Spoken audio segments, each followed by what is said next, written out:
Trauma dimanfaatkan lelaki Dewi Persik tantang Ruli melamarnya dan berbisnis bersama. Dewi Persik merasa trauma dengan pernikahan sebelumnya yang berakhir kegagalan. Sebab, ia merasa dimanfaatkan oleh sang suami ketika membina rumah tangga.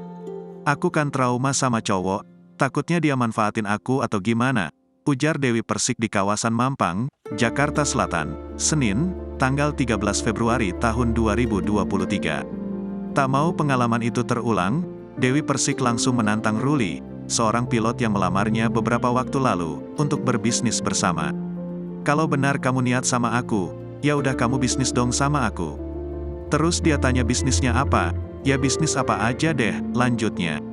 Melihat hal ini, Ruli langsung mengiyakan ajakan Dewi Persik yang mengajak dirinya untuk berbisnis bersama, bahkan langsung mengajak Dewi untuk meeting.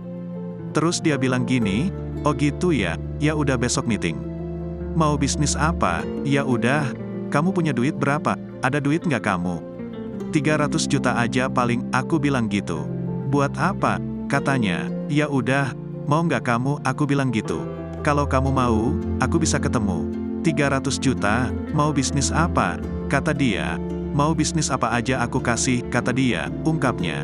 Selanjutnya, tim Dewi dan tim Ruli pun langsung melakukan meeting bersama. Namun sayangnya Dewi tidak bisa hadir saat meeting tersebut, yang membuat Ruli mencari keberadaan Dewi. Tapi maksudnya buat apa dulu? Kamu punya tim, aku punya tim. Nah pada waktu berhubungan bukan dengan aku, tapi dengan tim aku, lanjutnya.